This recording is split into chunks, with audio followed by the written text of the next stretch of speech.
The moon has always been the favorite destination for those dreaming of space travel. Unlike the stars and planets, which looked like shapeless dots of light until seen through a telescope, the moon seemed to be another, possibly habitable Earth. The first telescopes revealed the mountains and valleys on the moon's surface. They brought us even closer to our natural satellite.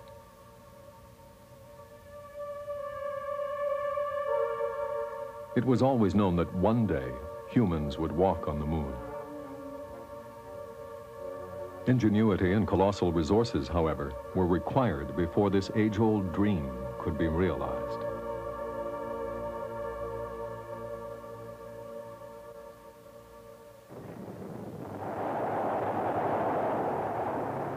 Once the first rockets were perfected, the notion of going to the moon quickly became a possibility. The Soviets began to reach for the moon less than 10 months after launching Sputnik. On January 2nd, 1959, they sent their first lunar probe towards the moon.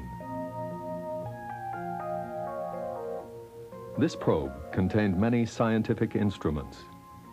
After escaping Earth's gravity, it approached the moon and skimmed its surface. In September of the same year, the Luna 2 capsule landed on the moon, a mere 250 kilometers away from its target. 3 weeks later, Luna 3 circled the moon and relayed pictures back to Earth. For the first time, the human race saw the moon's mysterious and hidden face. Still, nearly 10 years would go by before anyone would set foot on the moon.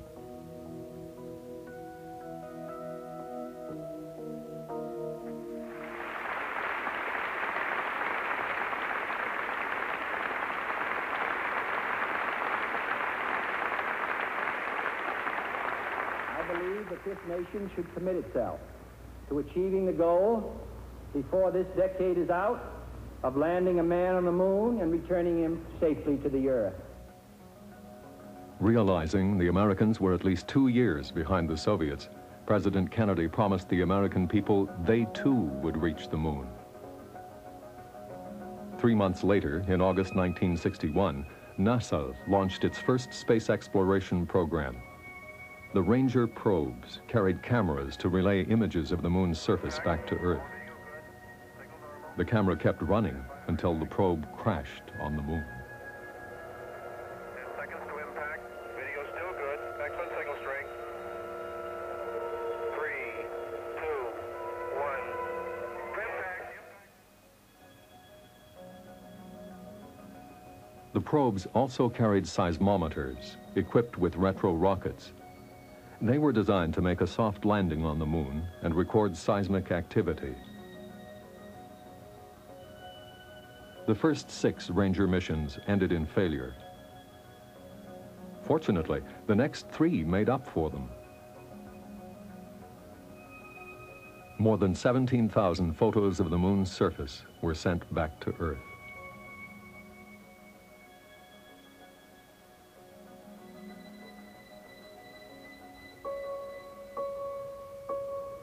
The Surveyor probes were considerably more sophisticated. They were designed for soft landing so that soil samples and reference photos could be taken. 7 Surveyor probes were sent to the moon between May 1966 and January 1968. Only 2 failed. The others succeeded, and a great deal of information essential to the Apollo program was gathered.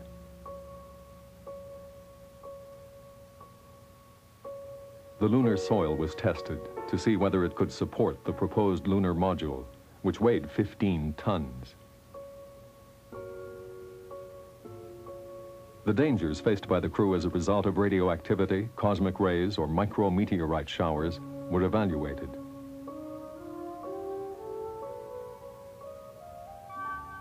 As their name suggests, the lunar orbiters were designed to orbit the moon rather than to land on it. Launched in 1966 and 67, these probes surveyed the moon. With their sophisticated cameras and electronic image analysis systems, these probes helped produce a detailed map of the moon's surface. As a result, 13 spots were chosen as potential landing sites for future Apollo missions.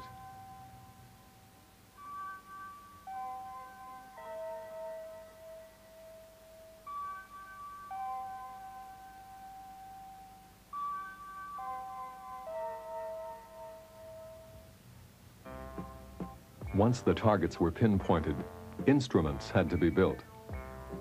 Various ways of reaching the moon were studied to ensure success of the lunar missions.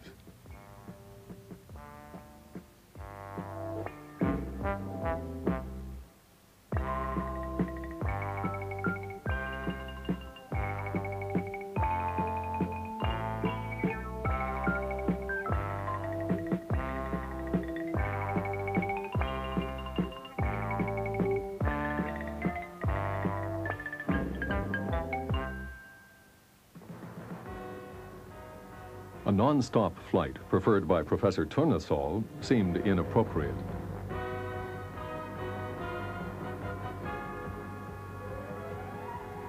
A manned spacecraft designed to go to the moon and back was far too heavy. It would have to carry a lot of fuel and cargo.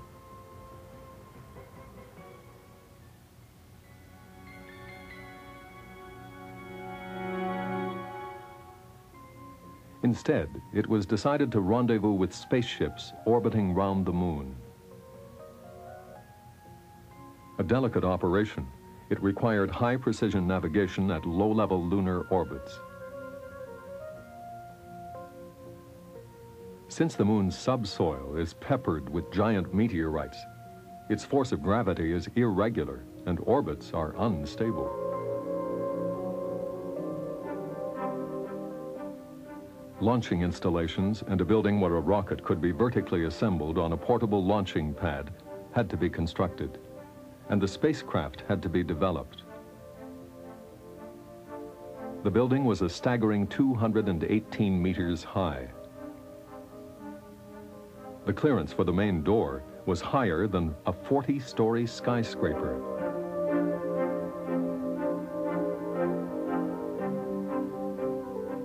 Two huge platforms mounted on 8 tracks had to be built for transporting the rocket and the base to the launching pad.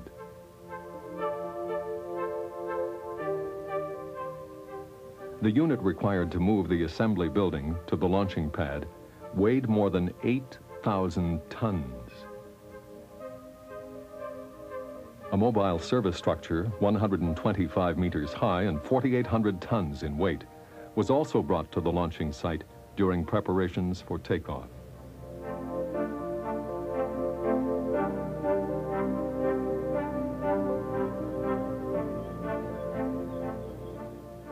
The giant Saturn V rocket chosen to launch the Apollo capsules to the moon was, in and of itself, an exceptional technological challenge.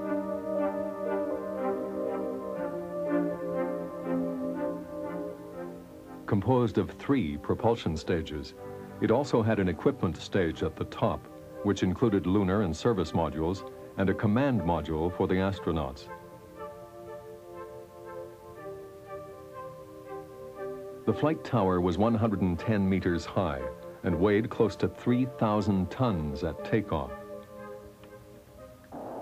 At the bottom of this structure were 5 engines, each with a thrust of 700 tons. They were responsible for the initial phase of takeoff.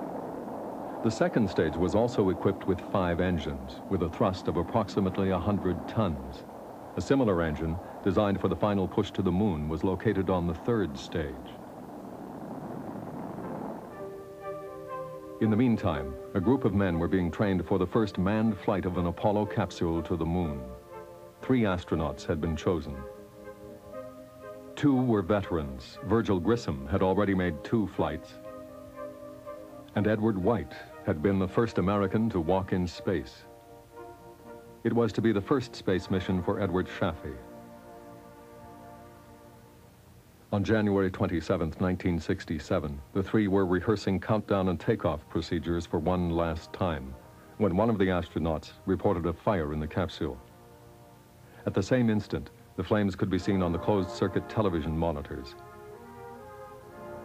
Within seconds, the three astronauts were dead. A tremendous failure for NASA. It called into question the entire Apollo program.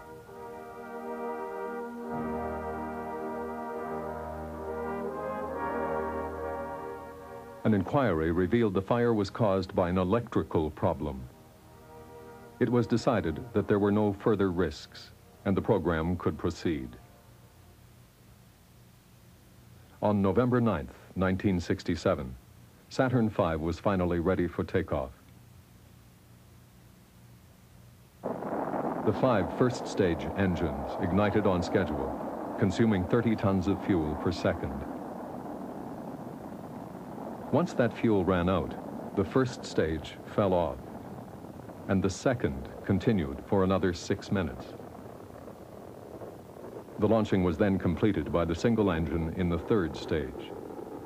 At last, Wernher von Braun's famous rocket had proved itself. The following January, a Saturn 1B rocket sent a lunar module into orbit as part of the Apollo 5 mission. It was navigated from the Mission Control Center in Houston and responded instantly. It too was deemed fit for service.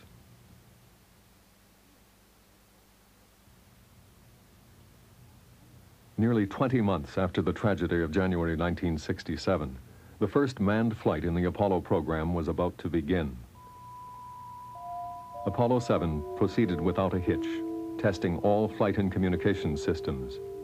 They even succeeded in simulating an approach to the third stage of the rocket, which was floating in space.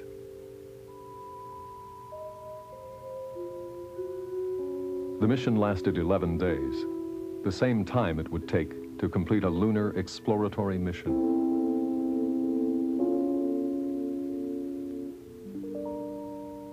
Finally, it was time for Saturn V to prove it could carry its astronauts safely to the moon. Less than a month after the Apollo 7 crew returned, Saturn V and Apollo 8 were ready for takeoff.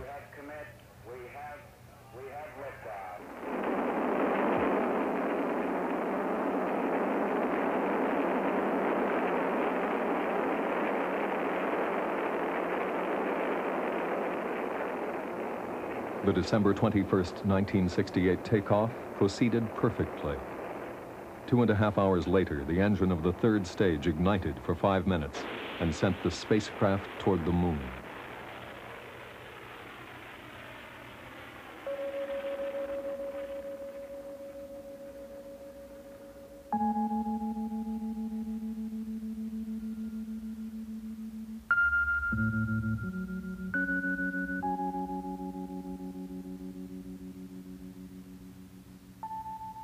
During the approach, the service module's engine slowed the spacecraft, placing it in a lunar orbit.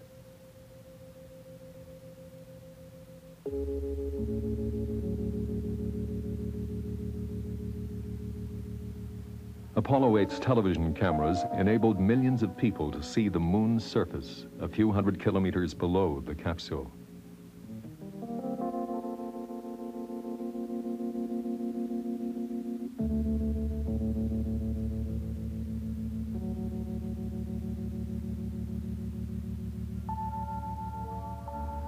Back on Earth, people were beginning to celebrate Christmas.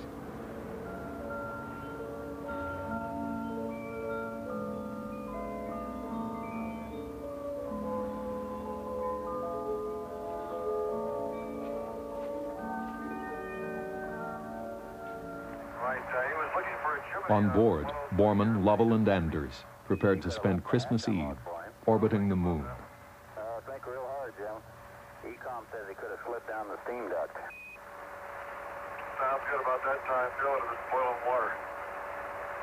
One plane.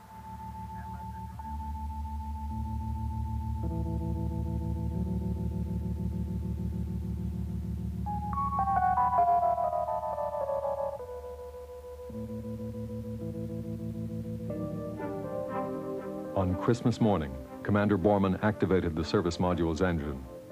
The capsule moved out of reach of the moon's gravity and began its return to Earth.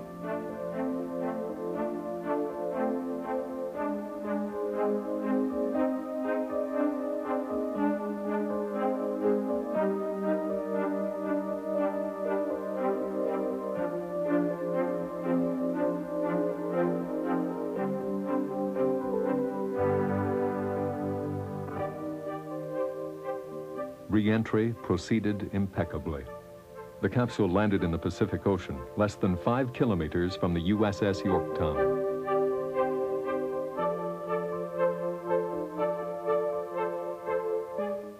Slowly, the technological links required to send a man to the moon were forged. After testing each one, all that remained was to prove the chain would hold together.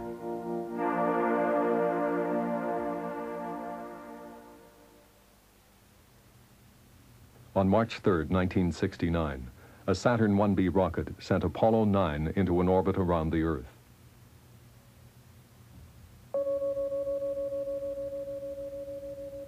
During this 10-day mission, 3 astronauts rehearsed the maneuvers required for a landing on the moon.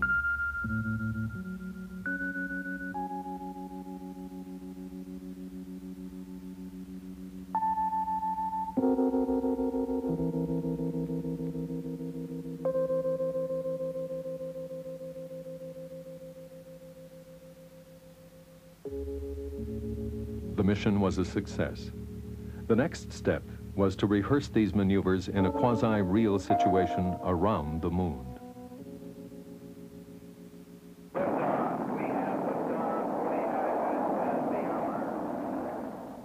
On May 18, 1969, a Saturn V rocket blasted off.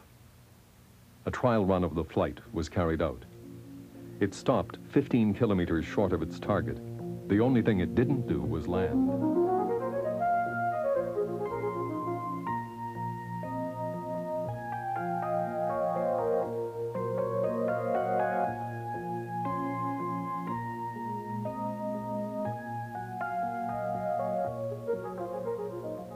Once again, the designers of the Saturn V Apollo technology were satisfied.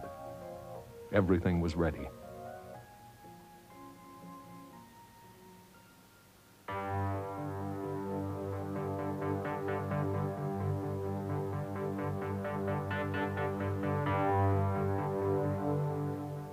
Wednesday, July 16, 1969, became a memorable day in the history of humanity.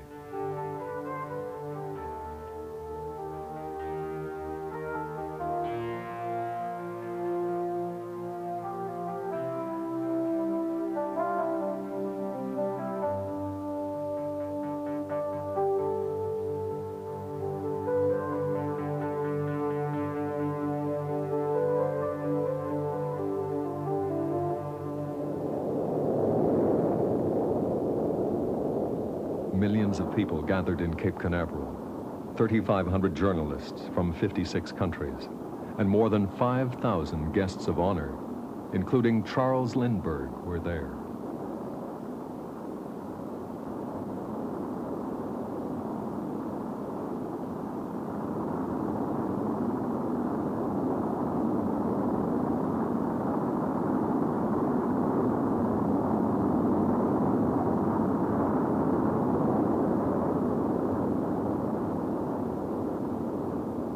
The giant rocket left the ground as scheduled at 9:32 local time.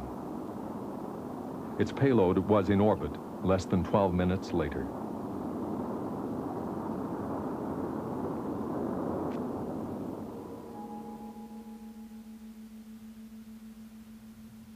After orbiting the Earth twice, the crew started the third stage engine and headed towards the moon.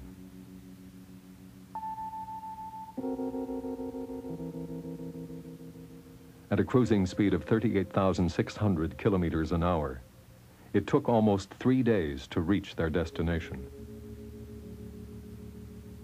On July 19th, while flying on the dark side of the moon, the astronauts activated the engine of the command module Columbia. they reduced the speed of the spacecraft and slipped into a lunar orbit, approximately 100 kilometers above the moon's surface.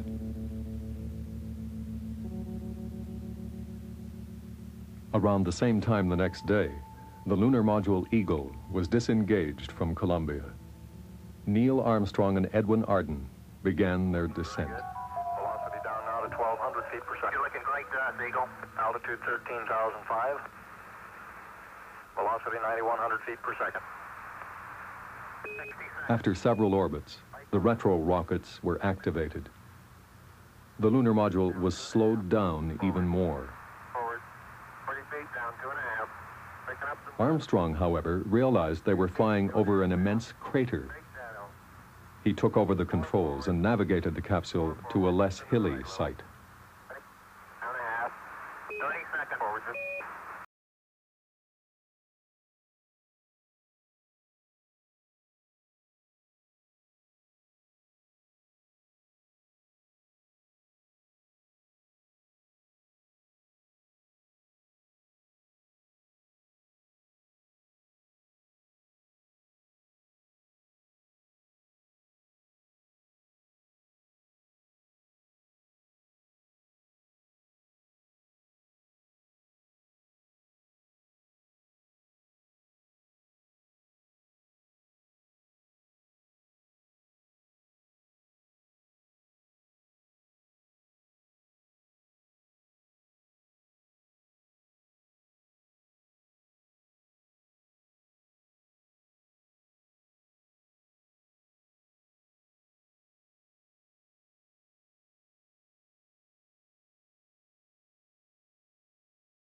One small step for man, one giant leap for mankind.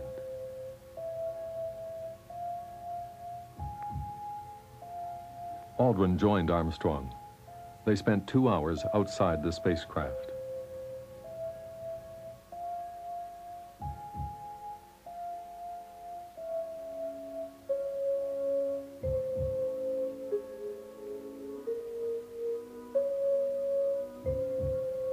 Six times lighter than on Earth, they leapt around like kangaroos.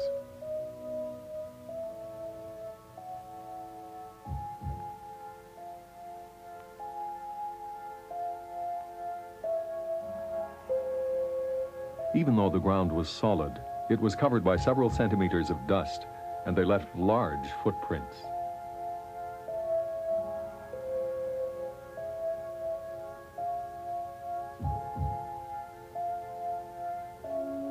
After raising the American flag, they collected more than 20 kilos of soil samples and performed certain experiments.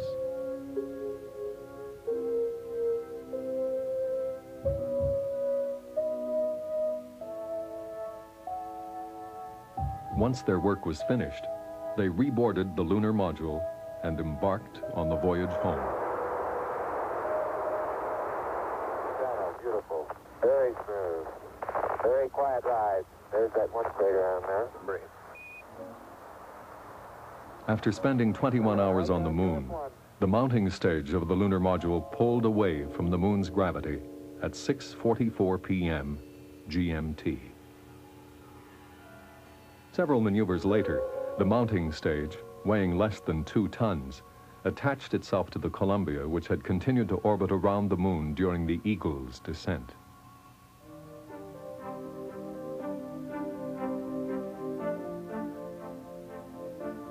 Once reunited, the 3 astronauts cast off the lunar module before activating the service module's engine and heading for home.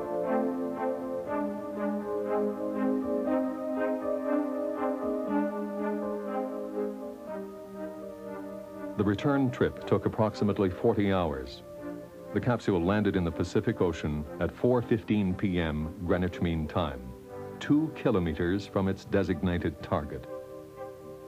After a journey of more than 1 million kilometers, all that remained of the 3,000-ton monster which took off from Cape Canaveral 8 days earlier was a tiny capsule weighing approximately 6 tons. The successful return of the 3 men concluded the greatest adventure in the history of humanity. 5 months and 10 days before the end of the decade, the Apollo program had attained the ambitious objectives outlined in President Kennedy's speech of May 21st, 1961.